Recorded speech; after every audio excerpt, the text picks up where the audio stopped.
Hi, it's Amy. And it's Tim from GoWithLess. Today we're going to be talking about some packing tips, specifically how we go with less when we pack. This comes as a suggestion from one of our loyal viewers from Singapore, so we're very excited to share this for our viewer. This was a really exciting topic and one that definitely makes sense for us to approach, so we really appreciate this suggestion. If you have any others, please put them down below because we take viewer suggestions and make videos about them if it makes sense. And we do come out with the video every single Wednesday, so if you don't subscribe yet, please subscribe in the corner or down below because they're all about travel, budget travel, and sometimes we throw in a little bit about our early retired life. So with that, let's get started.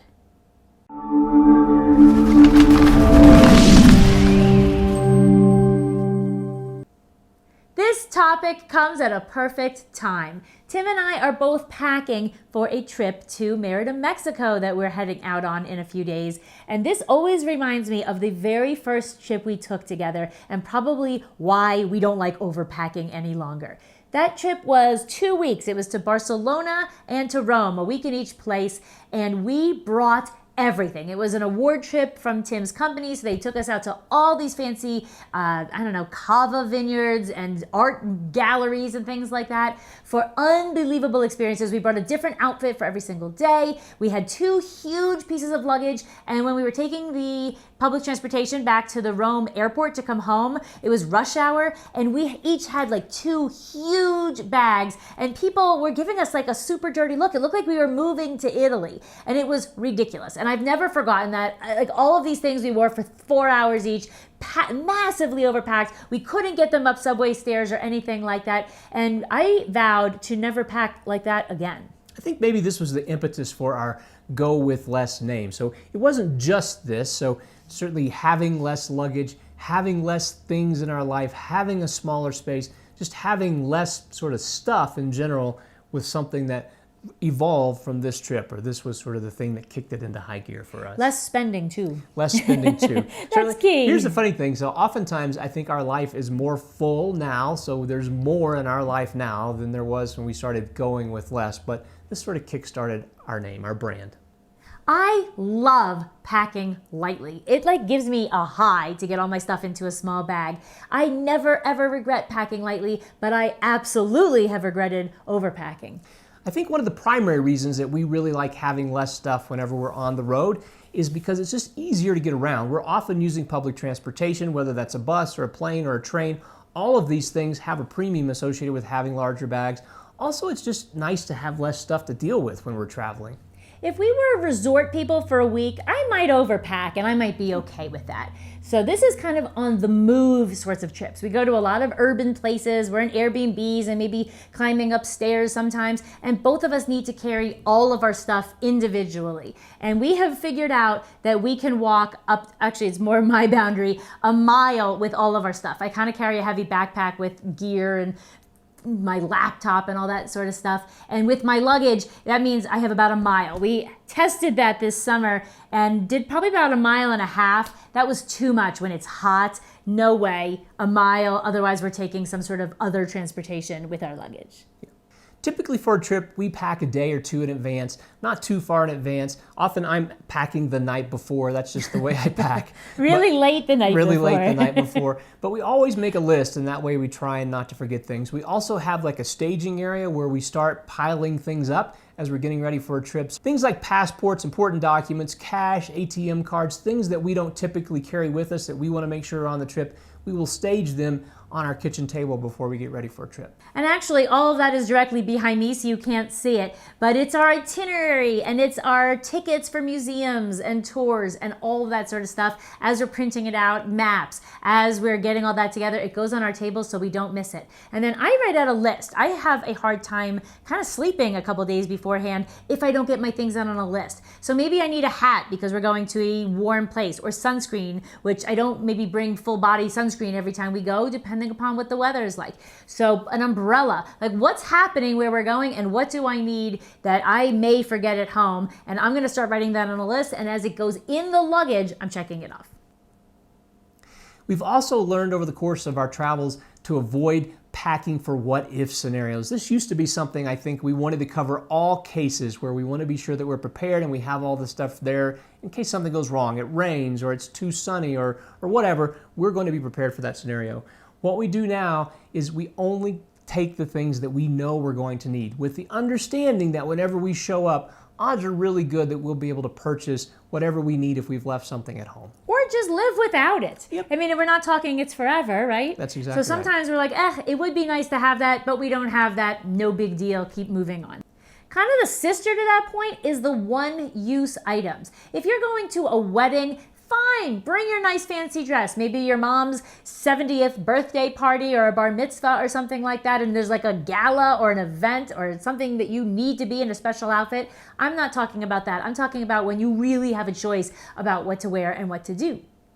In 2014, we made a trip to Paris, and one of the things that we decided before we left on the trip is that we weren't going to bring clothes that were going to be one-time use, meaning things like a sports coat for me or fancy shoes for me so that we could go and eat at nice restaurants, Michelin-starred restaurants and things like this. So this not only helped our budget, but it also helped with our packing. It meant that I probably was able to pack half the stuff that I would have to pack if I didn't have to take a sports coat and nice shoes. So this is going to include shoes that aren't very practical, that might not match a ton of things and that are like one item, or just things that are specific to an outfit. If it doesn't go with a whole bunch of outfits, probably something to leave at home.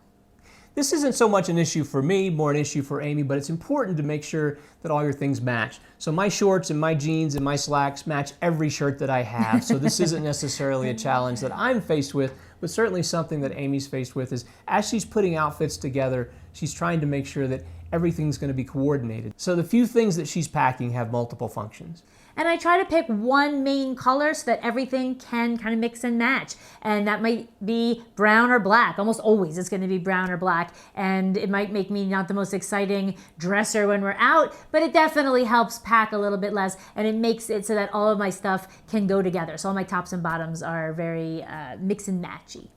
So fashion isn't necessarily our priority when we pack. No. So I think we do our best to look nice given what we've got to wear, but certainly fashion goes out of the window, I think, whenever we're packing. It's very rare that you're gonna see my feet in any video. Why is that? It's because my shoes are functional and they're not really attractive. But if I'm gonna be wearing these shoes for 10 miles every single day, they have to be functional and they have to do a good job. So they're not cute sandals or cute flip-flops. I kind of can't wear those. So you just don't see those on camera, and here's what I realized. Nobody really cares what I'm wearing. Functionality is always going to beat fashion in our packing plans. Something else that we thought we'd bring up is if you're going into a church or there are certain locations where you have to be dressed in a certain way, that's something we also factor into our packing plans. We want to make sure that we have clothing that's appropriate for situations where we want to go and do something and you have to be dressed a certain way.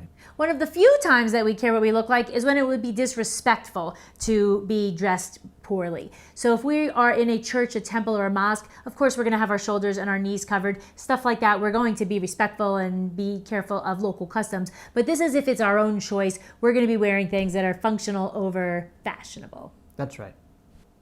On my phone, I keep a weather app and I put the location in there so I have some idea what the weather's looking like as we're leading into it, and I make sure that I pack for the weather. Also, I'm putting my heaviest stuff on me so that it doesn't have to fit in the luggage. If I have to bring a coat or heavy pants or anything like that, if I'm going to a warm location and I'm only bringing one pair of pants, I'm going to be wearing that with a sweater and my scarf and my jacket all on the airplane so that my luggage has more room. If we are gone for a week or more, this summer when we were gone for 9 weeks, we only pack for a week. So in our 9-week trip, we had a week's worth of clothes, with the intention being that we are going to wash clothes along the way. So that's something that's another great tip is only pack for a week and plan to wash your clothes. And as we're looking to be full-time nomads, this is something that we're needing to really stick to, is we just have a week of clothes. The problem with that is we get really bored of those clothes. I don't know about Tim as much as I do, but it is really boring. However, I could just swap items in and out of thrift stores or things like that to mix it up a little bit. There is a little exception though, is that we do bring a couple extra pairs of underwear, because if we have to wear like a shirt or something, again, no problem. We did find in more humid places that even though we wash stuff in the sink, it might take many days to dry. So if we're moving every few days, washing stuff in the sink, that doesn't always work out for us. So we just make sure that we bring enough stuff and plan to do laundry every week. That's right. There is an exception this week. We're going to be in Merida for a week and a half, and we don't have a washing machine at our Airbnb. So the good news is that it's really, really hot. It's like 95 degrees Fahrenheit and humid. That means I'm not going to be bringing a lot of heavy stuff since I'm going to be wearing my one warm outfit on the airplane. And my stuff is going to be smaller because it's going to be made for like really lightweight stuff. So I can kind of get away, I think, with 10 days of stuff in my small bag. My clothes are always bigger and bulkier than Amy's, but because it's going to be warm weather, I still can pack lighter than I normally pack. So it's going to be all right for me as well. And often we'll consider wearing things twice, especially pants. I don't know that this is going to work out in Merida in the mid-90s. I have a feeling I'm going to pack 10 distinct outfits in my one bag because it's going to be like melt-y. But they'll fit. They're going to fit. In this day and age of paying for bags to get on a plane, we are going to make sure that we're going to be compliant with the rules months ahead of time. As soon as we book a trip, we're going to go on the airline's website, understand exactly what the baggage rules are for the fare that we've signed up for. Just because it's United or just because it's American doesn't mean that you bought a fare that gives you a certain type of bag. You have to go and look at the specifics, not only of the airline, but of the fare class that you have purchased. And we get out our tape measure and we measure our bags to make sure that our bag is going to work. And we have bought bags for trips, and we're going to show you our bags because we have 4 of them that we use for different purposes. So let's show what we're using. Yep.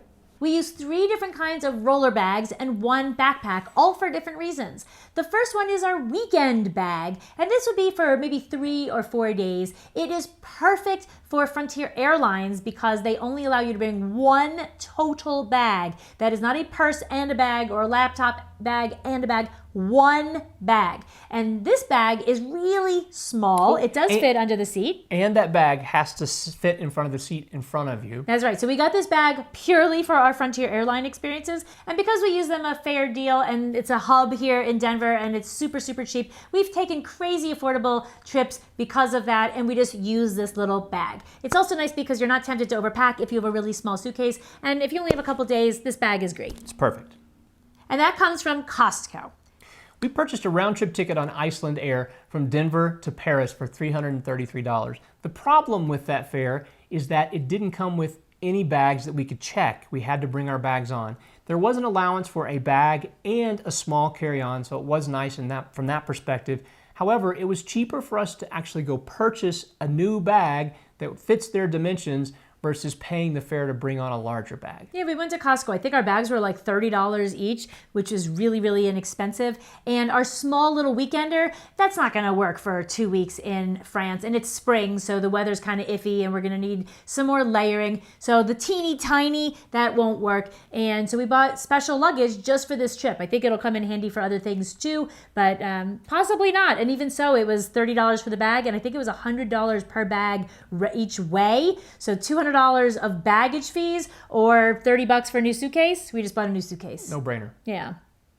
Now we're going to get to the main workhorse of our luggage collection, and that is our bag for the long haul. This is the bag we're going to take if we have normal baggage that we're allowed to take on an airplane, and it will go anywhere from a week to 9 weeks. It's the same thing as Tim mentioned. We try to pack for a week in a bag. This is busting at the seams a little bit because I think I've stuffed it a little too much in our last trip to Europe. I still overpacked, but it is a great bag. And I think we're going to be looking for a new one though for me because I'm afraid that it's going to bust open. Yeah, the size of this bag when it was originally purchased, Amy and I both have a bag that's similarly sized. I think they're different brands, but it met the maximum dimensions for carry-on bags back before the rules changed for all the baggage dimensions, and we could bring this bag on. So we wanted to we don't like the idea of putting our bags underneath an airplane unless we absolutely have to. So this fit those rules. Now that the rules have changed, that no longer applies, but this is still a good size bag just for our current needs. The only problem with the bag, both of us have a bag that only has 2 wheels, and something we realized this last summer is what we'd really like to have are one of the bags that has 4 wheels, just because when you're walking for miles and miles, potentially on cobblestone streets, and you're bopping along with this bag, it's pretty heavy with the 2 wheels. 4 wheels really take some of that weight away. Tim's point is right. We have an aversion to checking in luggage. And unless an airline is going to force us to check in luggage, we are going to carry that luggage on. It's because we like the flexibility. Sometimes our flight might be delayed and there's an earlier flight leaving nearby from another gate with the same airline. We're able to get on that plane sometimes because we have our luggage with us. Or maybe we go into a different airport than we had originally planned, like in the New York area. That's happened with me before. And I'm rerouted to a different airport. No big deal because my luggage is with me. So we really like that if we can. Yep. We also wanted to mention that we had considered a backpack last summer as we were planning our 9-week trip to Europe. So we had this image in our head of backpacking around Europe. This is something I think when we were both younger that was this ideal situation where you would take your summer after college and backpack around Europe. So at REI, they actually talked us out of buying a backpack or borrowing a backpack from a friend. We decided that we were going to stick with our wheeled bags. I have an issue with my back, and the idea of having 50, 60, 70 pounds on my back just wasn't a smart thing to do. I think we made the right decision with these wheeled bags versus a backpack. It just works for us. Yeah. Now we're going to move into backpacks. We travel with 1 or 2 backpacks often. One of those can actually double as our Frontier bag. So before we bought the little bag with the rollers, this was our Frontier bag, and a lot fits in here. And it can be a lot on your back if you're packing with a laptop and all sorts of stuff. So we like the roller just for our back. But the backpacks that we use are really handy, and we put everything that isn't our clothes in them. That's going to include all of our toiletries, our video and camera gear, our laptops with our chargers, all that sort of stuff is going to end up in our backpack. Something that's also very important about this bag is, to the best of our knowledge, this fits the dimensions for every carry-on situation you could ever run across. We are going to have our electronics, our passport, all of our important things that we want to have with us at all times that we do not want to go ever underneath a plane are going to live in this backpack. Yeah, so we want to make sure that even if our big bag has to be checked, that this one doesn't. Now, the last thing we're going to be showing is our day pack. I love handbags. I have quite a few handbags. I love them, but I don't bring any of them traveling because they're really impractical. Both of us have an Eddie Bauer bag that can stuff into like a little pocket. It kind of makes its own little pocket or something like that, and it allows us to bring some of our camera gear when we're out for the day. It's like a good day bag, so we can go to the beach with it. We can go around the city with it. We can put our maps and our phone and all of our water bottle and all of our stuff in that bag, and that is really helpful. And if we can't be bringing these 3 bags on whatever transportation we're doing, we can stuff that Eddie Bauer bag into our big backpack, bringing us back down to 2 bags. We got to get packing. We are so excited about our trip to Merida. We are leaving in 2 days, and we can't wait to get on the plane and share with you guys all of our adventures we're going to have in Mexico. Hopefully you'll subscribe and you can go follow all what we're going to do in Merida and the Yucatan. We will share that with you as we put that together over the course of the next few weeks. We'd love if you gave a thumbs up to this video, and if you subscribed, as Tim mentioned, we're coming back from Mexico starting next week, and we would love to hear from you. Are you someone who is adamant about checking in your bags and you don't want to deal with your bags? Are you someone who always carries on? What are your packing strategies? What did we miss? There's all kinds of ways that people can bring less. We would love to hear them down below in the comments, so please put them down below. Please. And with that, we're going to see you from sunny Mexico next week. Adios. Adios.